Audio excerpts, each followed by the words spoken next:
let's be real for a second. I put off making my own earring hooks for way too long, and it's not for typical reasons. It's simply because I have a local store that sells pre-made copper ones that work for most of the stuff that I do, and it's easier and simpler to use those.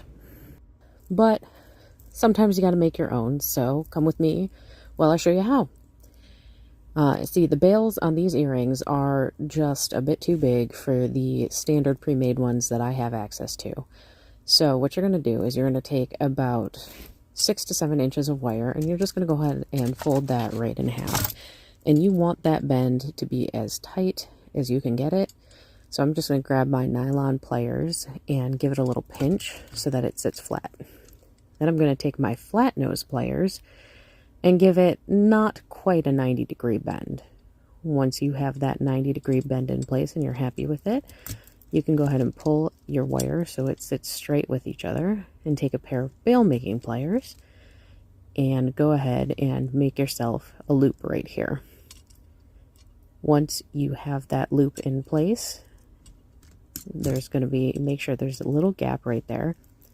Now I'm going to take my round nose pliers and position them so they sit just below where that bend in the wire is, and I will loop the free end of the wire around my round nose until it crosses over the loop that I've already made, and then I'll cut the tails off with my flush cuts with the flat side facing towards the working part of the earring.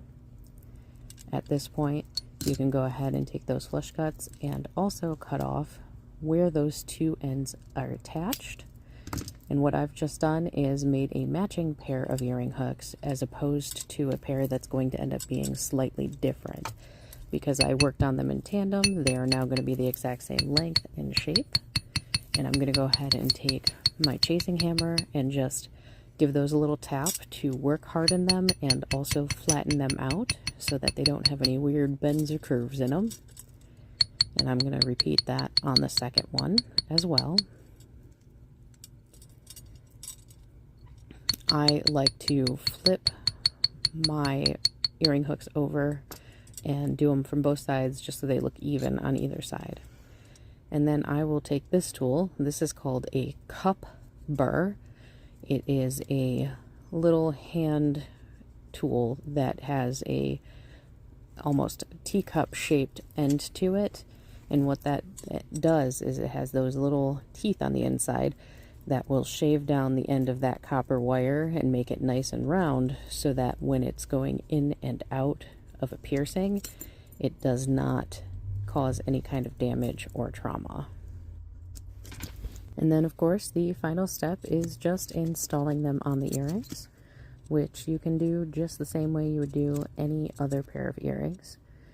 Because of the shape of the bail and the direction of the earring hooks, I will then just grab that bottom part where that bend is and just give it a 90-degree twist so that it sits in the right direction. And I'm going to go in later to make sure that they are dangling correctly and that they are nice and even and straight.